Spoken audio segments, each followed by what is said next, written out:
G'day,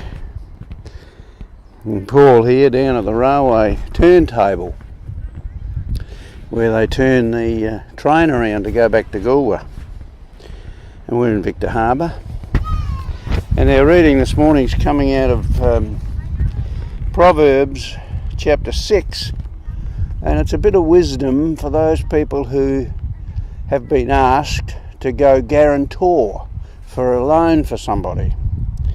And it's happened to me in my lifetime. People have asked me, I said, no, I didn't want to do that. So then this particular person went off to someone else in the church and asked them for a loan.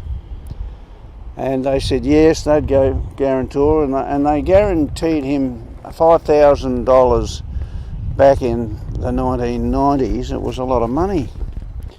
And this guy went off and bought himself a vehicle that he could camp in, and immediately drove off into the sunset and never heard of him again. And my friend was left stranded with a $5,000 debt. But if they'd known the words of God, if they'd known the book of wisdom, they might have done otherwise.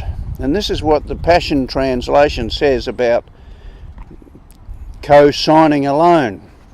My son, if you co-sign a loan for an acquaintance and guarantee his debt, you'll be sorry that you ever did it.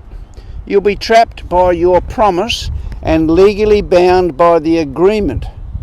So listen carefully to my advice. Quickly get out of it if you possibly can. Swallow your pride, get over your embarrassment, and go and tell your friend that you want your name off that contract.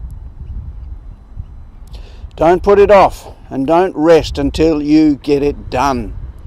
Rescue yourself from future pain and be free from it once and for all. You'll be so relieved that you did. So there's some wisdom. If anybody ever asks you to go guarantor for a loan, look up Proverbs 6 and see what the Word of God says about that. Run for your life. Don't ever do it unless you really feel that's meant to be. Unless you're perhaps willing to surrender your money for that person. So live by the Word of God, I say. You get into the Word and let the Word of God get into you. It'll save you a lot of worry. See you later now. Bye-bye.